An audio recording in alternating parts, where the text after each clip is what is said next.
ये कोई मुसलमान विरोधी नहीं है।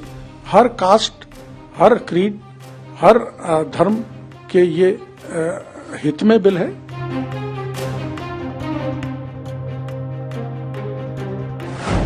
बीजेपी ने राज्यसभा में भारी हंगामे के बीच समान नागरिक संहिता विधेयक पेश कर दिया, जिसका विपक्ष ने जमकर विरोध किया।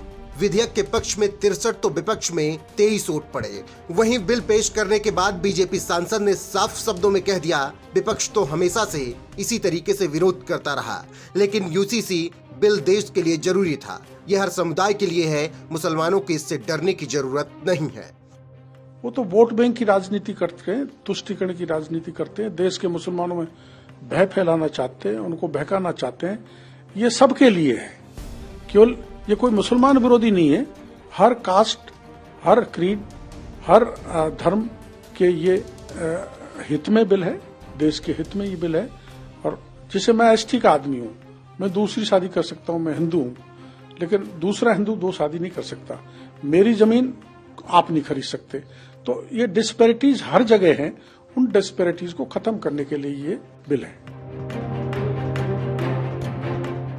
हालांकि बीजेपी की तरफ से कितना भी इस बिल को लेकर सफाई दी जा रही हो, लेकिन विपक्ष लगातार सरकार पर हमलावर है। इसी कड़ी में अब AIMIM के चीफ असदुद्दीन ओवैसी ने भी बयान दिया है और मोदी सरकार पर जमकर हमला बोला है।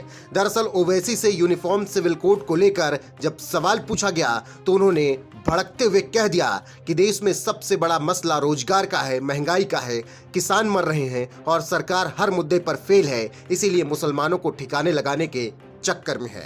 असदुद्दीन ओवैसी ने अपने बयान में कहा, सबरीमाला में महिलाओं के प्रवेश की इजाजत है क्या? आपका कल्चर है और मेरा नहीं। लिव इन रिलेशनशिप को मंजूरी देंगे? आप बताइए कितनी शादियां होती हैं इसमें? यूसीसी की बातें करते हैं और लव जिहाद की भी बात करते हैं। एक पुरुष का 4 महिलाओं से शादी करना निजी मामला है। कुरान में लिखा गया है कि यदि आप दूसरी शादी करते हैं तो आपको हर चीज से इंसाफ करना होगा। यदि कोई ऐसा करता है तो वो उसकी पत्नी हो रही है, उसको लिव इन रिलेशनशिप तो नहीं बोलेंगे, उसको पत्नी का पूरा हक मिलेगा। मुसलमानों को कब तक बलि का बकरा बनाया जाएगा? मोदी सरकार हर मुद्दे पर फेल है, इसीलिए मुसलमानों को ठिकाने लगाना है और यूनिफॉर्म सिविल कोड लाना है। तो कुछ इस तरीके से ओवैसी मोदी सरकार पर भड़कते हुए नजर आए और यहां तक कह दिया कि बीजेपी सरकार मुसलमानों को ठिकाने लगाने के मूड में है। ऐसे में यह समझना जरूरी है कि ये सामान्य नागरिक संहिता क्या है और क्यों इस पर इतना हंगामा मचा हुआ है। सामान्य नागरिक संहिता क्या है? सामान्य नागरिक संहिता पूरे देश के लिए एक कानून सुनिश्चित करेगा जो सभी धर्म और आदिवासी समुदाय पर उनके व्यक्तिगत मामलों जैसे संपत्ति, विवाह, विरासत और गोद लेने आदि में लागू होगा। इसका मतलब यह है कि हिंदू विवाह अधिनियम 1955, हिंदू उत्तराधिकारी अधिनियम 1956 और मुस्लिम व्यक्तिगत कानून आवेदन अधिनियम 1937 जैसे धर्म पर आधारित मौजूदा व्यक्तिगत कानून तकनीकी रूप से भंग हो जाएंगे और सभी धर्म के लिए एक ही कानून लागू होगा।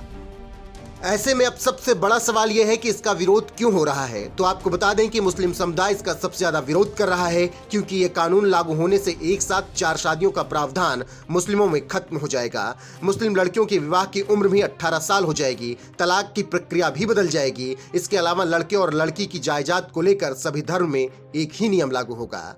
ऐसे में देखना दिलचस्प होगा कि आगे यूसीसी पर कितना हंगामा मचता है। फिलहाल सरकार ने ठान रखा है कि यूसीसी पूरे देश में लागू कराना है। ऐसे में आपका सामान्य नागरिक संहिता बिल पेश होने पर क्या कुछ कहना है? कमेंट करके अपनी राय हमें जरूर बताएं।